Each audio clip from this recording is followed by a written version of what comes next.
Let's go. Let's do it. So welcome to the digital ticket sales webinar. We're super excited to have you here. My name is Rob Cressy, and I am the founder of Bacon Sports. And what we're going to do today is have a free-flowing conversation where we talk about a combination of what's going on in the world of sports right now, how you can engage fans, how you can sell more tickets, and really dig deeper into the process and the things that you can do today and do more with less. And I figured the best way that we can start is to do some quick introductions on the team that is leading this. So Steve, I will actually give you the floor. Awesome. Thank you, Rob. Appreciate everybody joining us. This is the, I think, third digital webinar we've done. The content, the questions, and the feedback has been great. So as Rob said, absolutely positively ask questions. A lot of you guys know me. I'm the author of The Ultimate Toolkit. I own the Make and Bacon in Florence Red Wolves and the Coastal Plain League. I've been doing a lot of consulting work for the last 20 some years in the industry in a variety of different places. And also this time we have a better, stronger guest on the team marketing side with us, Tony Baldwin, who's the Vice President of Marketing for us in Macon and in Florence, who comes to us with a wealth of experience on the digital marketing side. So instead of me telling everybody your background, Tony, I'll let you explain to everybody where you've been and what you've got going on. Sure. Thanks, Steve. Again, I'm Tony Baldwin. I'm the Vice President of Marketing for the Make and Bacon and the Florence Red Wolves. Came on board in September, and before that, I'd spent 17 years in college athletics, all different divisions 1 through 3. Most recently with Division II school in Austin, Texas, called St. Edward's University. But I've worked at UTSA for several years in San Antonio, and that's where most of my background kind of comes from the college athletic world. And we're kind of translating that to the to collegiate summer league and the CPL with the Make and Bacon and the Florence Red Wolves. And the other person we've got with us, Michael Brinkman, is the Vice President of Sales for the Ultimate Toolkit. A lot of you know him. He's the main point of contact with Toolkit teams, with our group sales superstar training program, as well as our B2B ticket sales training program. But to Rob's point of content and what's going on in the sports world today, one of the things we want to do is talk about and showcase how teams can utilize what is an incredibly challenging situation, and specifically utilize digital and social media as a tool for fan engagement and selling tickets. And this really struck home with me over the last couple of days. On Saturday, I was talking to Jesse Cole, who most of you know is the crazy guy in the yellow tuxedo for the owner of the Savannah Bananas. And his team is actually launching a One World tour I think it's in March. He's taking the Savannah Bananas show on the road to Mobile, Alabama. And Mobile, Alabama lost their affiliated baseball team. And one of the things he's been able to do is create fantastic content in Mobile, showcasing what this event is going to be, and has already built up a roughly 1,500 name wait list for people interested in buying tickets and a 100 name wait list for group prospects. And that really struck home with me, saying that fear of missing out, that anticipation and excitement of people wanting to go to sporting events is critically important right now. And then the second thing that actually jumped out at me last night, I was talking to Ryan Creelan, who's the commissioner of the ECHL, and I don't think this has been announced yet, but due to coronavirus problems in some of the states where his teams are, he's lost another 3 or 4 teams that are not going to be able to play this year. And the danger we have in the sports world, if you're playing to limited capacity or not playing at all, is losing connection and contact with your fans and losing that engagement. And that's why we thought this would be a great opportunity, a great time to talk about how that engagement can work, some of the content, some of what we're doing in Macon and Florence, and some of what Rob's experienced and done with other clients. Cool. So thank you very much for that, Steve. And as I mentioned, I'm Rob Cressy. I'm the founder of Bacon Sports, and I specialize in content creation, fan engagement, and building communities. And let's actually start at the beginning to how in the world we're even in this place right now, because my relationship into all of this was I worked with Steve and his team in helping create the social media strategy and fan engagement mindset for the Making Bacon. And at the time, the Making Bacon didn't even have a team name. They did not exist. We were starting from absolute zero.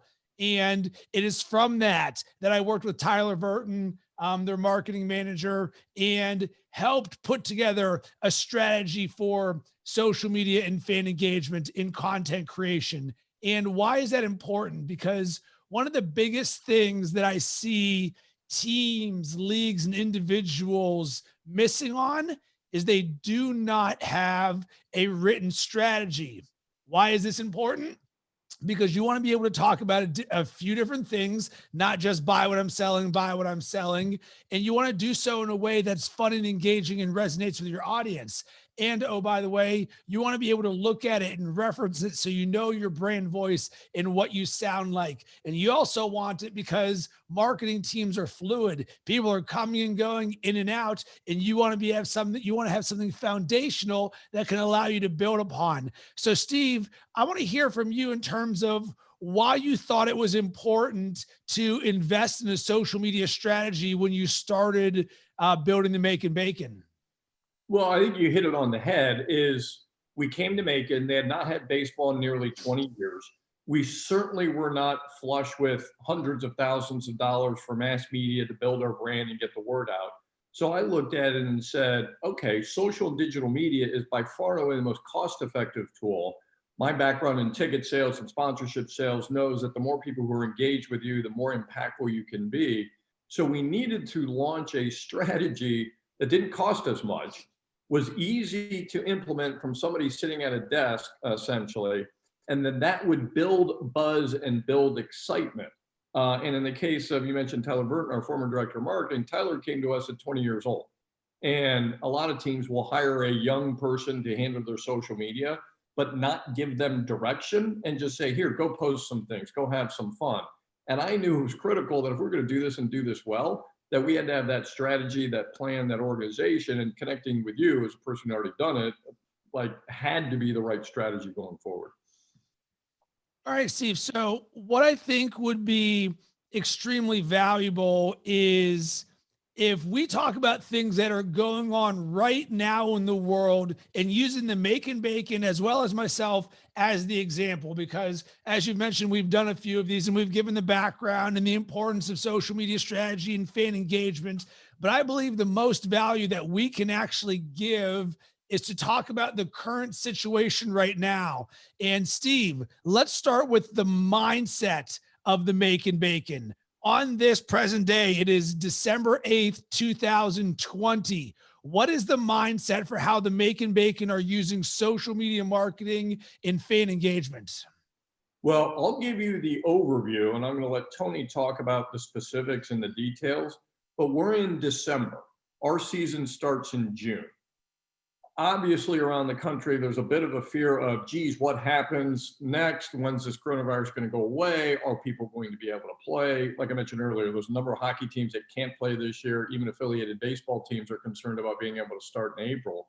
So we look at it from a standpoint of the 30,000 foot for both Macon and Florence as to we have to get people involved with us. So with that, Tony is the guy who's making that happen and is the expert at it. So I'm going to let him explain some of the specifics of what we're doing.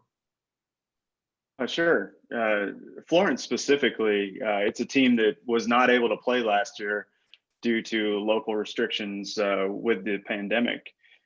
So it's taken a lot for us just to re-engage our fan base, just to condition them to understand that, you know, we're still here, we're still a team, and we have baseball that's coming back in May and June. And so that's been the focus with Florence specifically.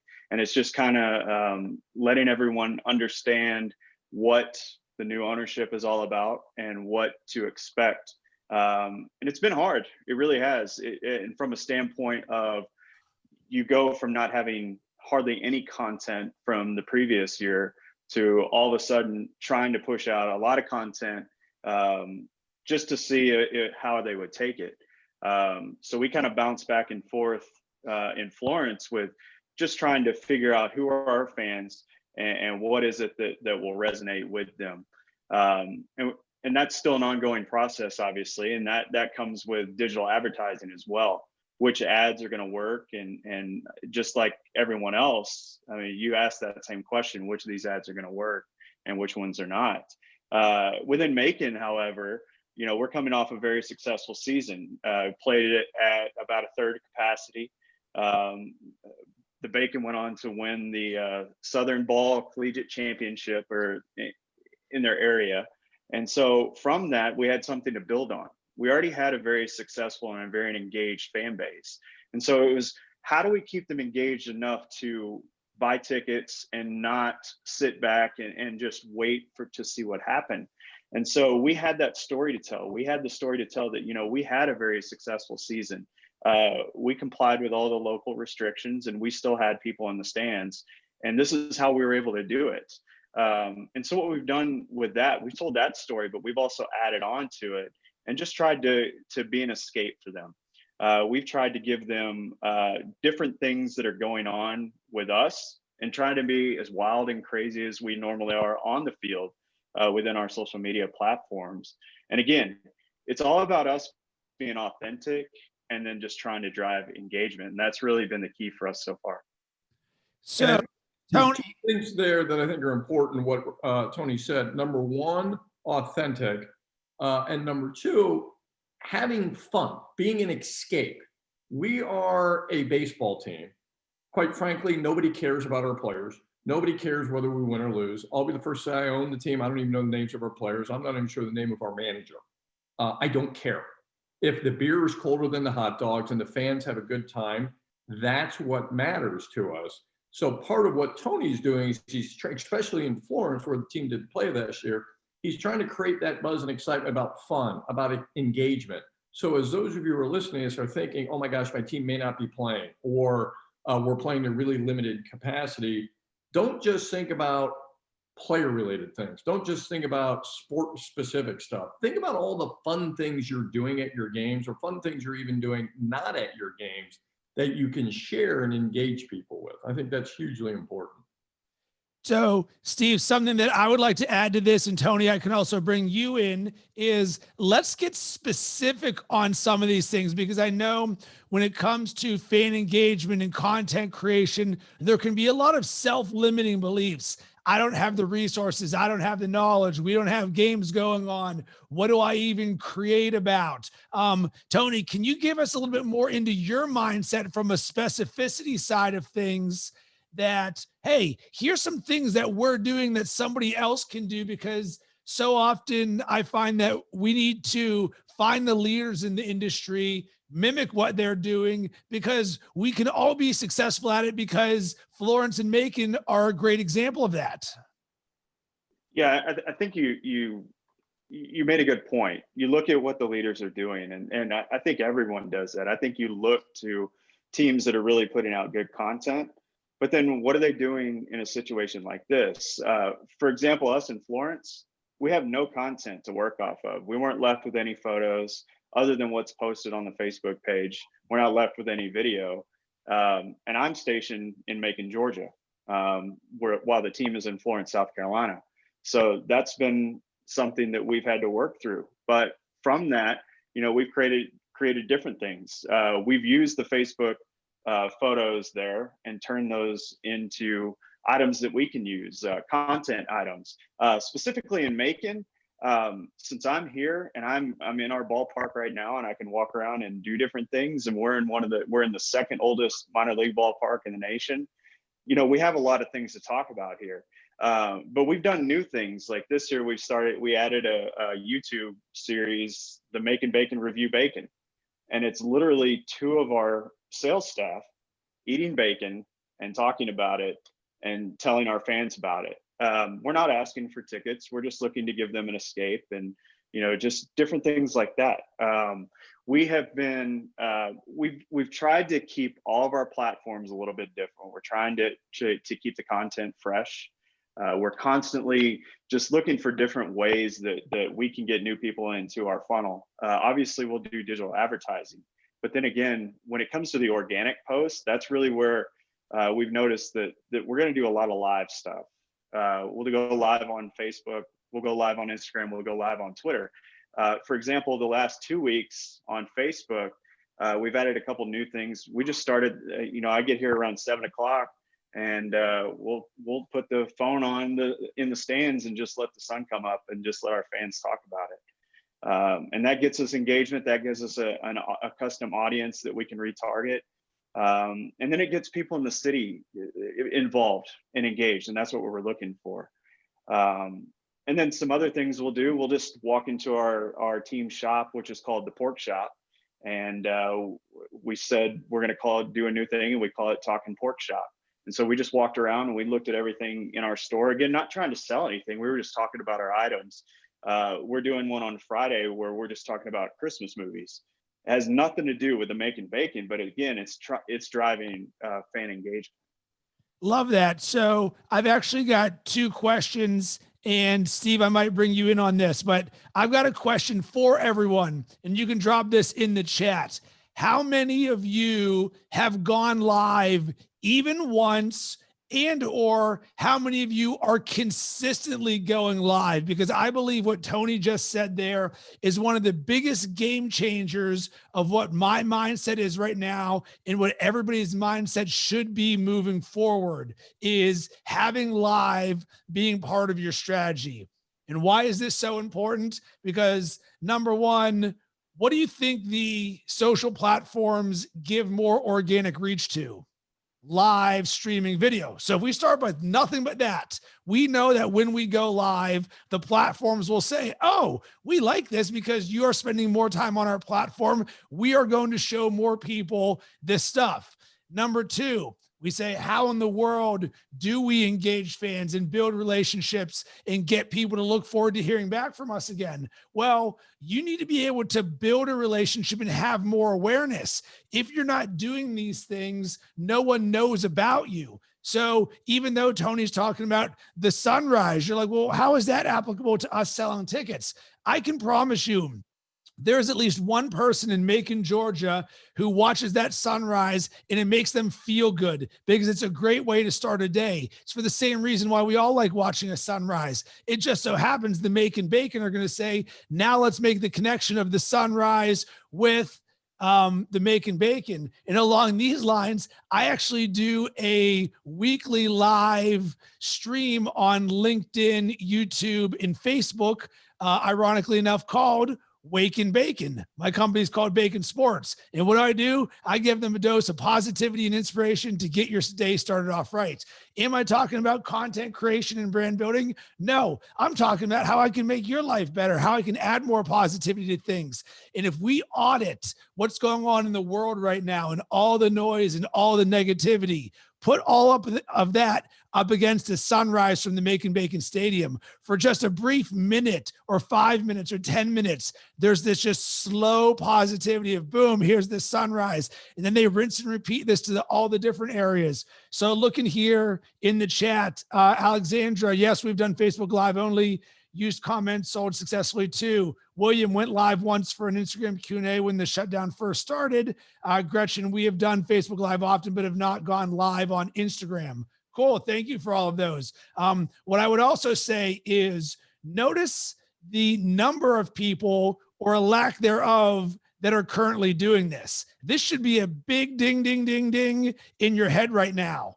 If we have 54 people on this webinar right now, only 3. Now we got 4 with Eric. We broadcast Facebook Live fireworks displays earlier in the season. Boom, sign me up for that. We can't go see fireworks live. Let's do it virtually. So there's only 4 people, and then add on the Macon Bacon and myself, 6 people out of 54 who are doing live or have done live. This doesn't mean we're doing this consistently. This is just part of our flow. So why is this an opportunity? Because guess what everybody else is not doing? Your competitors, and your competitors aren't just teams. We're talking anyone fighting for the attention of your fan. They are not doing live streaming. The local businesses, they're not doing live streaming. So this is a gigantic opportunity for you to stand out and build relationships. And God forbid we build out a strategy that says, how do we really use this? Whether it's players, managers, owners, people in the pro shop, the salespeople. Like, if you only did a live streaming strategy, I would promise you, if you came back to me 1 year from now, you would be doing better than everybody else, because that's what I'm going to be doing. And that's what I recommend for everybody who works with me. So let's get to the biggest barrier in this, because I know this is the biggest challenge. Live streaming. Rob, we've never done this before. I'm not someone who's been on camera. I don't even know what in the world to talk about. I get all of it, but here's what I coach the executives who work with me on brand building. I say, I want you to create your first live streaming video that says, this is my first live streaming video. And what I usually say is, you roll up and you recommend, and you can certainly use this all for your personal brands. It'll help you with the mindset. You're like, hey, what's up? I'm Rob. This is my first live streaming video, and I've never done this before, and I really have no idea what I'm doing. But this guy, Rob, from this webinar told me this is what I should do. So this is what I'm going to do. And maybe there's one thing that I like to talk about, and you're like, I don't know, I saw this sunrise from the Making Bacon. That was pretty cool. Sunrises make me feel good. Anyways, I just wanted to do this and say, I hope you all have a great day. Boom, done.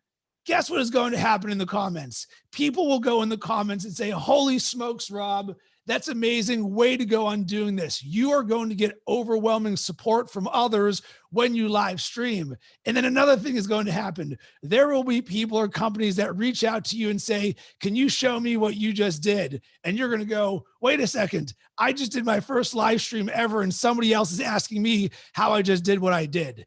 It is literally this simple. All you need to do is change the way that you frame the way you think about live streaming. When you realize it can be as simple as a sunrise or a pro shop, or telling everybody this is your first live stream, then you're like, maybe on the second live stream, I'm going to talk about something relevant. Hey, what's going on in the world of sports? What's going on in my community? Do what's natural to you, what comes easy. We don't want this to be a have to do. This is a get to do. You get to do this. This is in your tool belt. And if you're going to be a successful, forward-thinking team, you need to utilize this, because the best teams out there are the ones who are doing this. So Tony, did I drop anything that resonates with you? Oh, of course. I was going to say that one of the other things that we did, we also we use lead magnets, obviously, just to capture more people, to pull them in for our email database. But one of the things that we did was a jersey giveaway in Florence, and in the Macon, we did a t-shirt giveaway. Again, pulled all these people in, and then we live streamed the announcement. So for Macon, it was about 6 minutes of live streaming, again, where people could come in, and obviously we're building our crowd, and then we're announcing the winner. And then we're going back and retargeting all those who watched the video. In Florence, me not being there, we had the president of Florence do that. And again, doing the same thing. He was live for a little over 3 minutes and able to go in and create a custom audience off of that. But again, everything can be live. We're going to do walking tours around our stadium. We're going to talk about each part of our ballpark, what our party deck is, like who could potentially rent out our party deck during games, our suites, our bacon and kegs area, the bacon box, what it's like to sit under our big ass fans in our seating bowl versus what it's like to sit in the box seats. We're going to have all kinds of little different conversations like that over the next couple of months. Tony, I absolutely love that. So here's an action item for you listening and watching right now. I would like you to, if you want to do live streaming, which I highly recommend, set a timer on your phone for 30 minutes. And you sit there and you say, I am going to brainstorm the number of stories that I can tell. Because what I heard from Tony is, we're walking around the stadium and there's a million stories that you can tell, from this seat in the front row to this seat in the back row to this concession stand to anything going on with your team. It is so simple. And then once you have that list of stories, you're like, cool, now I know what in the world I can actually talk about. So you're going to have anywhere from 10 to 50 different stories you can talk about. Then what I want you to do is you go ahead and pick one of them and be like, all right, this is the first story we're going to tell. Boom, you live stream it. Nice and simple. The live stream can be 1 minute, it can be 10 hours, it doesn't matter. Don't limit yourself. And then from that, once you've done one, then you're like, oh, that wasn't so bad. Boom. Let's get to number 2, rinse and repeat. So, Steve, we actually had a question in the chat that maybe for you or Tony, which was actually a great segue to the second thing I wanted to ask you guys about. And this comes from Christian Murray, who says, how specifically do teams use digital ads to further fan engagement? And how do you track your ROIs to see if they are worth the investment? And that's a fantastic question. And it's one where you hear about all this content that we're creating, but we know the owners are going to say, well, what is the ROI that I'm getting on this? So Steve or Tony, which one of you do you want to take this first? Well, I'll give you an answer from the owner's perspective. And one of the reasons Tony has convinced me that content is so valuable is what he just said. The more people who engage with your content, the more ability you have to retarget, the more ability you have to develop relationships with them. The making bacon, sampling bacon video, if you go Google it, I gotta be honest, it's the dumbest thing in the world. When he first told me what he was doing and I watched it, I was like, this is idiotic. People are actually gonna watch this. But there's like 400 or 500 people who engage with it each episode. And those 400 or 500 people obviously are interested in us, and Tony has the ability to retarget them. So as we get those people engaged with us, he then has an advertising budget that he spends to offer out various ticket products or merchandise products, things that will generate an ROI. Gary Vaynerchuk has the right line. And I've just finished teaching a class in ticket sales at Johnson & Wales. We were talking about it this morning. Jab, jab, right hook. The content engagement is the jab, jab. The right hook is the offer to buy. So Tony can explain exactly how we follow those processes and track the ROI. Yeah, and I would say this is a really good question from Christian, but just because that's really the thing. You do create all of this content, or you may have all this content, but what do you do with it? Well, with live content or video content, we want to repurpose it. So we'll take it, chop it up, and use it for little items on Instagram stories, or if it's relevant to another demographic, which everyone knows that your social media platforms all have these different demographics. And with LinkedIn specifically, we're looking for something that helps our group or corporate sales. But we're always taking pieces, as Steve said, of the live videos. So how can we turn this into getting more people that know about the Making Bacon? Because again, I sit near our inside sales manager and I can hear the conversations he's having when he's on the phone during the day. But then I know what it is that people are asking him or questioning him about, so that we can turn around and eliminate that pain point for them. So if it's COVID related or pandemic related, we're obviously looking to just take their mind off of it or explain how we had a successful 2020 season. But again, it all comes back to the content. So what are we doing, and how are we using it to get people's attention? Steve, you're correct. It is a very dumb video for somebody just to eat bacon on screen. And we've had people comment that, and then we've had other people think it's hilarious. There's many different things that you can do. We can't do that in Florence specifically, but there's other things that we can do for that, for just to show them that, hey, we're human. We're doing this just to entertain you. But again, you make the custom audiences off of people who engage with your post or your ad, or the people that view your video. You can do all kinds of different percentages. And with videos that are 5 to 10 minutes long, and the ones that we do live sometimes are up to 30 minutes long, you get pretty good audiences that you can turn around and retarget. And again, that's the whole thing. It's how do we drive revenue?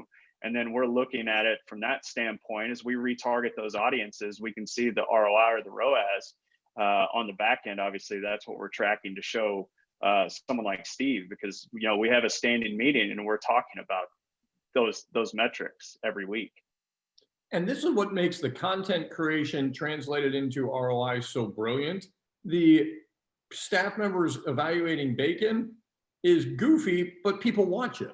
The grumpy cat videos that were on YouTube early on. When the pandemic first started, I think it was the University of Kentucky basketball broadcaster. He was doing play-by-play of his 2 dogs eating dinner and who was going to win. had nothing to do, but it engages people. It gives you the ability to retarget, which in turn turns in the ability to know they're interested in you, so you can then sell them things. And I'm the guy who writes the checks for Tony. So he knows every Tuesday when we have our 9:30 a.m. call, what's our ROI? What's the response? What are we doing differently? How do we improve it? So those of you who are on this call that are the key marketing person, recognizing and understanding that your owner may say, what's our ROI? We can show you how to do that. That's part of this process. Yeah, and Steve, to add to that, the digital ticket sales course that we created literally encompasses everything from that conversation you just mentioned, where we start with a social media strategy and actually create that written strategy for you that says, what are the things that are important for our team to talk about? Boom, let's create this. What's our brand voice? How do we create fun and engaging content? Where do we create it? How are the different ways?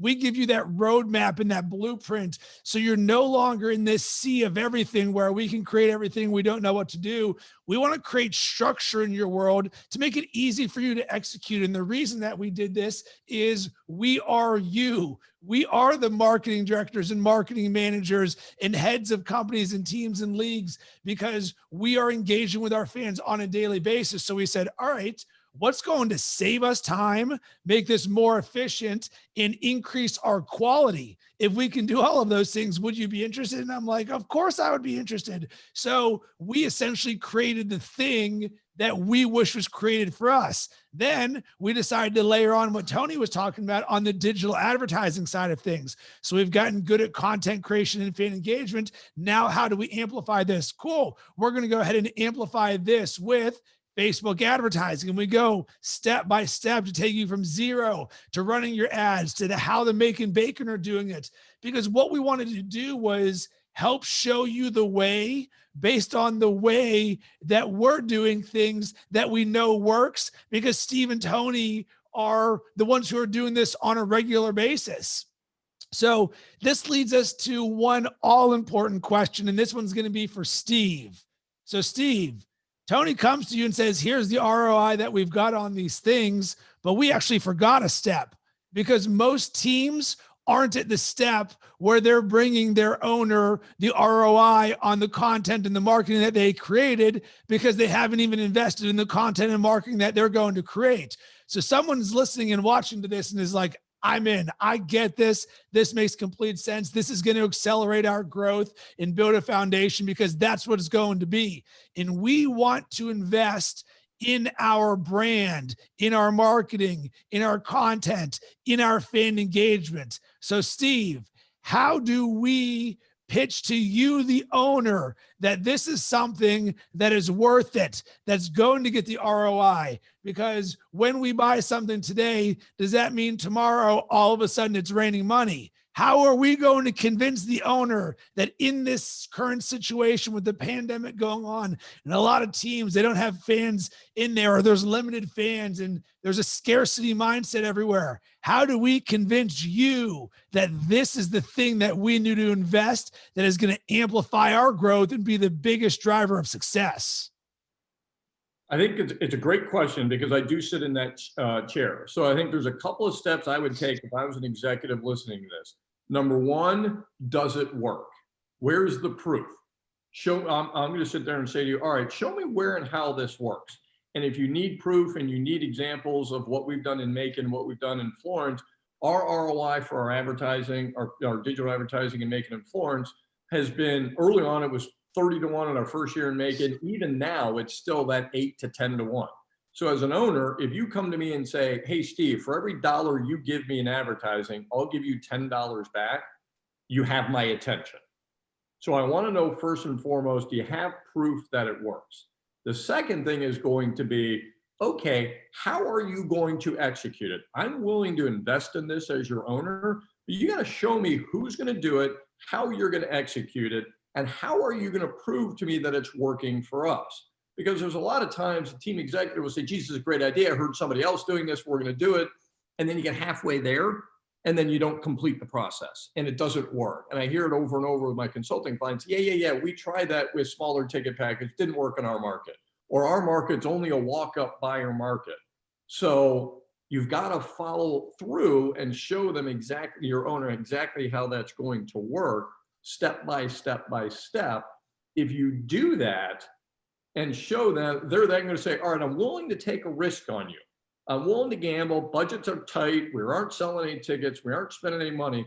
But if you really, truly think this is going to work for the long term, and that's where we're all in this, the Megan Bacon and Florence Wed rules, I can promise you have to be in this for the long term, because even 2021 is not going to be great. So if I'm your owner and you show me that, I say, all right, I'm willing to commit this for the long term. How do we pay for it? At that point, I'm willing to make you a deal. Rob and I have set up a payment plan for the digital class where you don't have to write a check for it up front. I'm with you. I get it. Cash flow is tight. We can spread it out over 5 months on your credit card. Or if you think your league would be enthusiastic for this, let's get you and your other team execs or the other league execs on the phone, and let's figure out a way to give your entire league a resource that will help put you in a position long-term where you're going to succeed. Eventually, sports will come back. Eventually, fans will come back. And there's going to be a have and a have not. The have teams are going to be the ones where they've created this buzz, they've created this fear of missing out, they've created this sense of, I want to go to a game because it's cool, neat, and fun to get out. The have nots are going to be people who got left behind because they didn't do this. Their fans lost interest, their fans stopped paying attention. And even when you do come back, now you're really going to have to bang the drums, or really going to have to rattle cages to get people to pay attention to you again. And let's face it, none of us are going to have huge ad budgets to do that. So if you're interested in doing it now, let us make it happen with you and come up with a way to make that go. Because as a person who's been in this industry for nearly 30 years, now is, I believe, a lot of our sports teams are on the precipice of either failing or ultimately recovering from this and going on to great success. And I will say, I've heard from people in minor league baseball that Major League Baseball expects a number of minor league baseball teams to fail and go bankrupt in the next year to 2 years, because they won't recover from the pandemic. They won't recover from a lack of play. Don't be one of those, and you can use this type of strategy to make that happen. So Steve, there's a lot of things that you said that really resonate with me. And I think we need to talk about the mindset that goes into all of this that we're talking about right here. Number one, you said the long term. This is extremely counterintuitive to what's going on in the world right now. We're like, wait a second, Steve, you said long term when we're trying to figure out how to keep the lights on right now. When talking about social media marketing and community building and fan engagement, this is a relationship.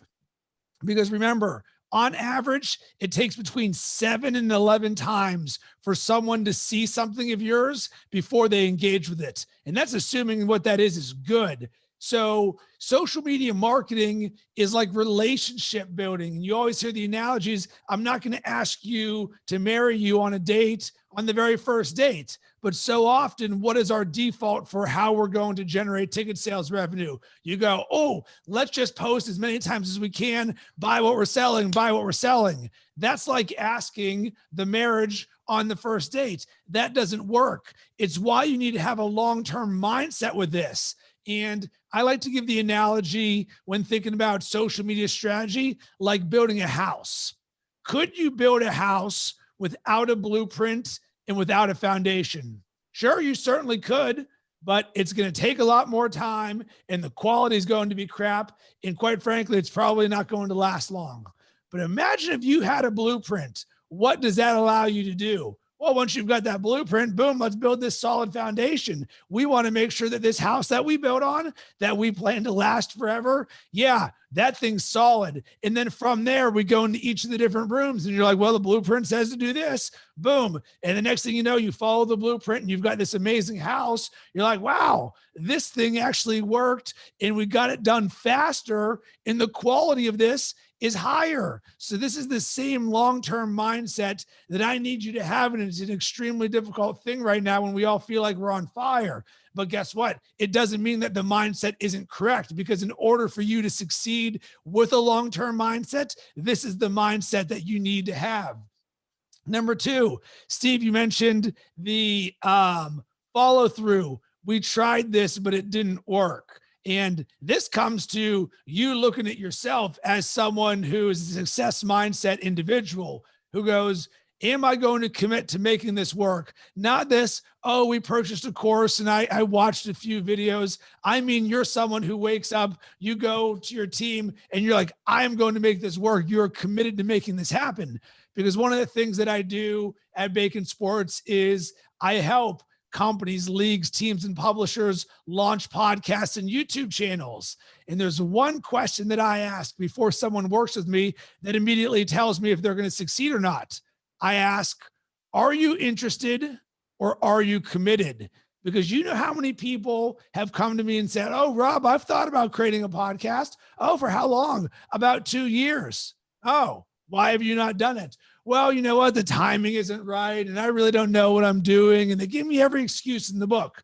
Not interested in that. Then I find the people who are committed who go, Rob, I am 100% committed to launching this podcast and I want to work with you to make this happen. And I'm like, boom, shakalaka. This is going to be a very successful relationship because guess what? When you have that commitment, I don't have to go and ask you if you did what is expected of you. Just like the Chris Rock joke. Trying to take credit for shit you're supposed to do. You're supposed to do your job. You're supposed to be good at what you're doing. So the whole, I tried, no, we make happen. That's a big part of this. And Steve, you actually alluded to this. The teams at the end of this, we have two sides of the coin, greatness versus failure. And for me, my own personal perspective on what's going on, never in my life, and this is in March, did I think that sports would not exist. I run a creative agency that works with sports brands to create sports content. And I was like, are you kidding me? Sports doesn't exist? This is a real thing going on in my life right now. My entire business that I've quit my previous job, everything in my life to go all in on my dreams, and sports doesn't exist. I was like, damn, did not see that one coming. So you have a choice. And there's actually a great book about this called The Obstacle is the Way by Ryan Holiday. It's about Stoic philosophy. And what he says is, when there's an obstacle that stands in your way, the obstacle becomes the way. A lot of people can look at that wall that's sitting in front of them and be like, there's a wall right there. There's nothing I can do. And they can give up. Or you can say, can I climb over it, under it, around it? Can I blast through it? What can I do to change that obstacle? So for me, I said, you know what? This is the greatest opportunity for me to prove to myself that I'm going to be great because I am great. And I knew that there is two things that are going to happen. A lot of the industry is going to go backwards and no longer be in business.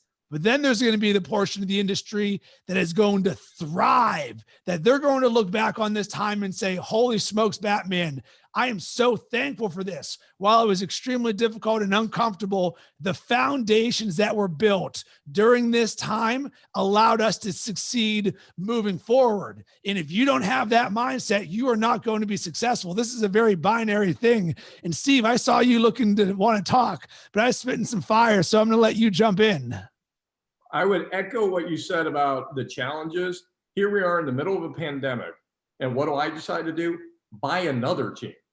Like my attorney who was helping me put the paperwork together for it said, you're the only person I know in the middle of this pandemic that's trying to expand your business. But I looked at it and I said, here's an opportunity to do something unique and different, get in on the ground floor for another team and grow it.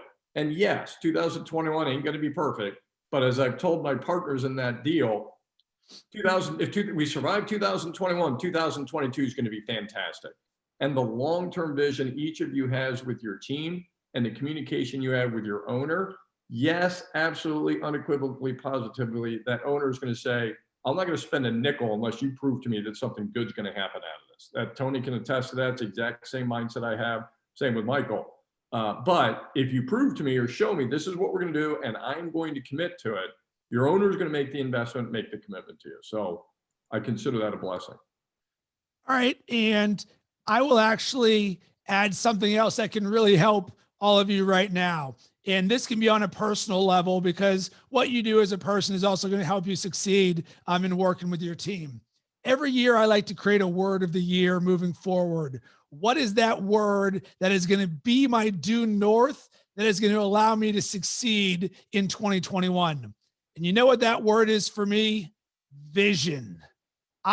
in 2021 want to have vision for everything that we do. And if you think about the conversation that we just had and put vision up against failure and how the majority of the industry is on fire trying to survive, but there's a difference between survival and vision where you say, wait a second, I know where things are going and I'm going to make it happen, because that's how you stop getting out of fire. Because you say, well, wait a second, can I see the way that I can make this successful? So I challenge you at the end of this to spend a few minutes and think to yourself, what is your word of the year that is going to become the due north for yourself or for your team? Because if a team does this, holy smokes, now you're aligning everyone together. And it's just something that I know has really served me so well. In this year, I'll actually give you the other example. In 2020, my word of the year was give.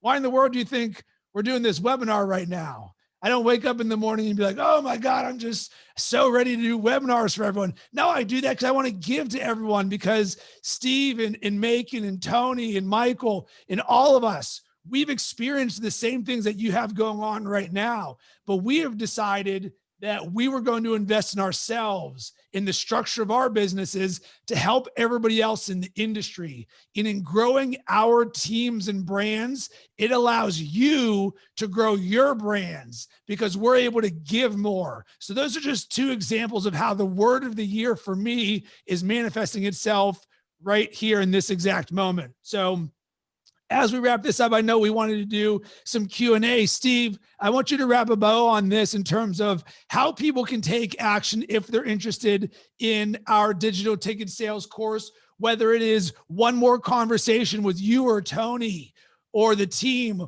or they want to move forward right this moment. Sort of help us with this. Great point. Rob has put the link to the class in the chat session. Tomorrow, we will send out an email with a recording of this webinar. So if you need to slide it under, preferably slide it under the door of your owner to get them to actually listen and pay attention, you'll get a recording. You'll get an email from me with the link to the class.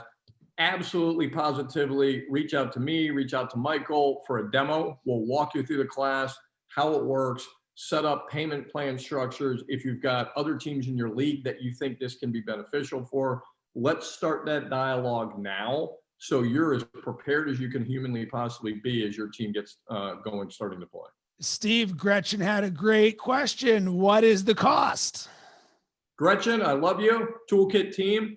The total cost for the program is $2,495. But we're willing to spread that out over 5 months, $500 a month, to make it as easy as possible for teams to participate in it. And Gretchen, if you can get the whole WHL or a decent chunk of teams in the WHL to participate, we can make the entire program cost significantly lower for you guys. And when looking forward to 2021, what I would say is, what is going to be the driver of your growth? Remember, mindset. We are growing teams and leagues and individuals. What is going to help you grow? There is a 100% chance that any team that moves forward with this is going to grow and succeed. Why? Because we already know that this works, because we live this on a regular basis. And I have the certainty, and I know Steve and Tony and Michael and the rest of our team, we have the certainty because we live this on a regular basis. So now in these final 10 minutes, we want to open this up to Q&A. And this can be about anything going on in your world, from a marketing, a social strategy, a fan engagement mindset. And I highly recommend you take advantage of this because we can answer the questions that are going on in your head. And oh, by the way, a question you might ask is something that is likely on the mind of other people. So you going first is actually serving others. So I highly recommend, if you've got a question, drop it there in the chat so that we can help answer it for you and add any clarity, whether it's about the course, whether it's about pitching your owner and finding budget, whether it's about ROI, Facebook advertising, fun, creative ideas, things that you can do, personal development and mindset. It doesn't matter. You've got a bunch of experts for the next 10 minutes. So I recommend you take advantage of this. Don't be shy. Rob's excited. He's fired up. He's pumped. Well, this is how I live, because why would I not be excited to be on an amazing webinar with 46 other people at the current moment, all in this saying, we're trying to grow and move forward? Because think about this, if nothing else, here's what you proved to me today, that you have an inkling in your mind that says, you know what? I do want to get better. I'm willing to invest 51 minutes of my time up until this point to find out about this social media marketing strategy thing in Facebook advertising to see if this is for me. There's a large amount of people that signed up for this that didn't show up. There's a lot of people who didn't even sign up for this. And they're like, yeah, you know what? This isn't for me. It's already the end of the year. I'm moving on. This doesn't matter. So give yourself credit for showing up today, because I recognize that in you. So we've got a question from Katie. Our team has an older fan base. So what are your best tips for using social media to engage a demographic who aren't tech savvy? Tony, I'll throw that over to you. Yeah, absolutely. That's what we're dealing with in Florence. Our Macon demographic is a little bit younger, and our which age, they are a little bit older. And to this question, what we have done is just trying to be consistent. So trying to show up in their feed as much as possible. We've also tried to give them emails that have shown, hey, this is what we do on Facebook, this is what we do on Twitter, this is what we do on Instagram. So if they are on any of those platforms, come and find us on there. And then one thing we're doing in Macon that we'll roll over to Florence once we get a little bit more of a base is we have this group that's called Bacon Fanatics on our Facebook page that we just started. And again, utilizing Facebook groups, but having conversations in there with plan holders or people who may have questions, just being able to answer it for them. So they feel like it's community, because again, if they're not tech savvy, you kind of have to walk them through the process. So what we've done with the Facebook groups specifically is after somebody buys a plan, I'll reach out to them and explain to them what the options are on our digital platforms and how they can stay engaged with the team. And then also with the Bacon Fanatics specifically, we have all of our salespeople on there so that they can help answer any questions when someone who is a plan holder comes in.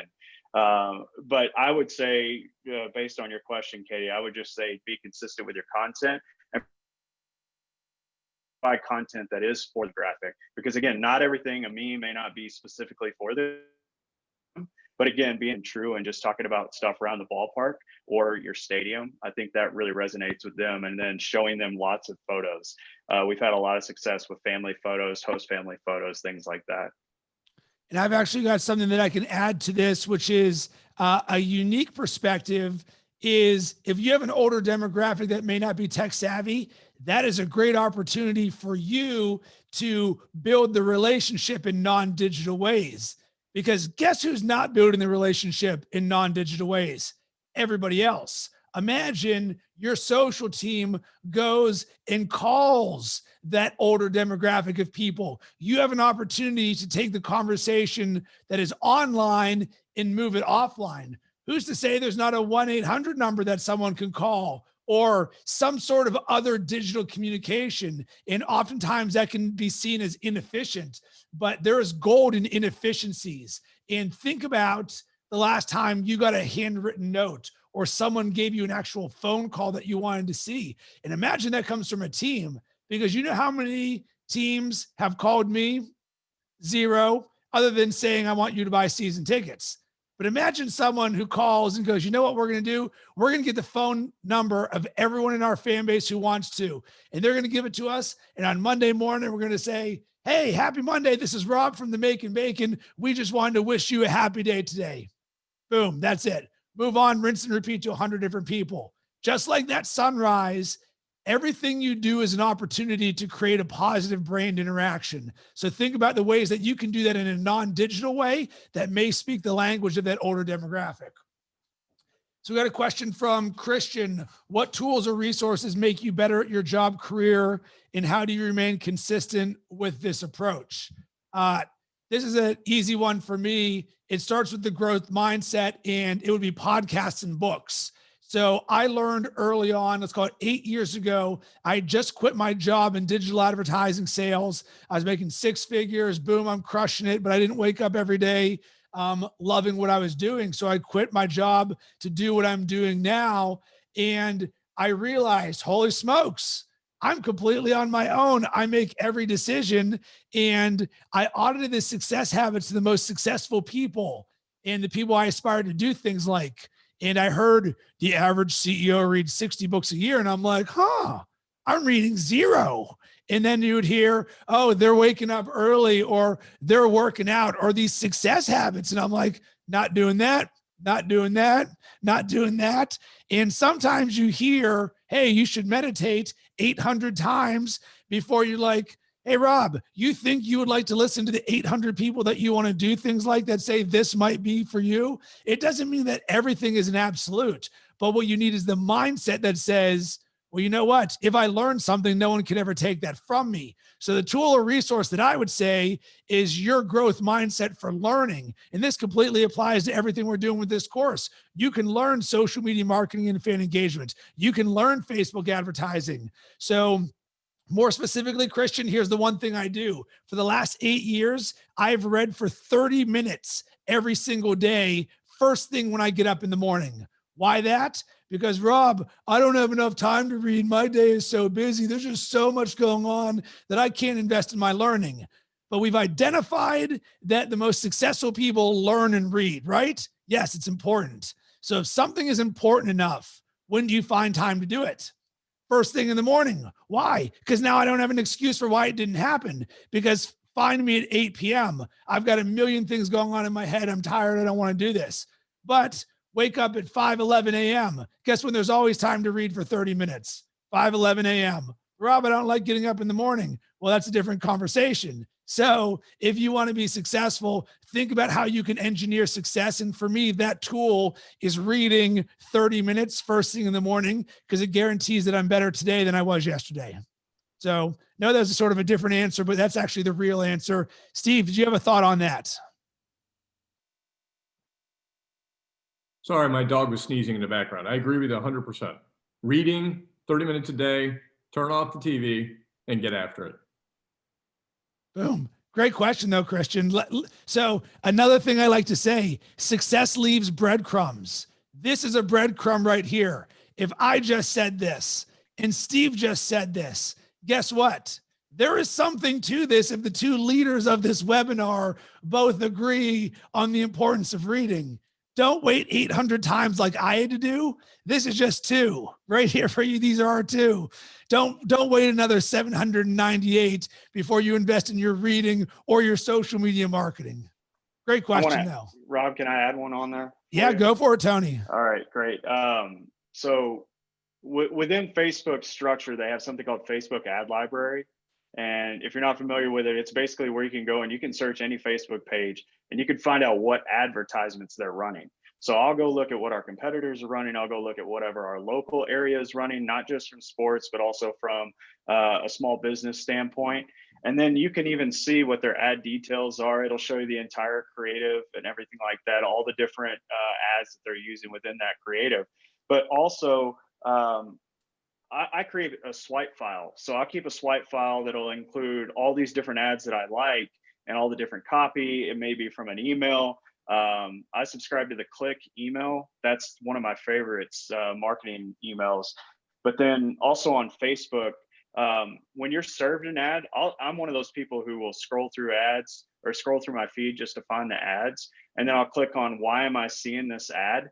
Just because I want to know, why am I getting targeted for it? Are they using lookalike audiences? Is it just a broad reach? But again, I'm also a podcast guy. I'll say Smart Marketer with Molly Pittman. That is probably one of the best Facebook ad marketing. Cool. So as we wrap this up, and I've actually got a resource on the podcasting side. I host a podcast called the Sports Marketing Huddle that takes a look at all things marketing in the world of sports. I also dive into entrepreneurship and personal development and success mindset, similar to this call right here. Why did I create it? I'm like, hey, let me just share everything that's going on in my world that I'm learning with everybody else in the industry. And I've had people like Steve DeLay on the podcast to talk about how in the world we even created our relationship in the first place, which is a completely other webinar and conversation, which talks about the way that you build relationships. So I want to thank everybody for attending this. Give yourself credit for showing up, because that is an amazing thing that you do. You gave that gift to yourself. I'm very thankful for that. I want to send a ton of good vibes your way. I know that this course that we created is something that will be a driver of growth for you. Steve, did you want to wrap a bow on this? Looking forward to communicating with people over the next couple of months. Have a happy, fabulous holiday season over the next few weeks, and vaccines are out. Let's make great things happen in 2021.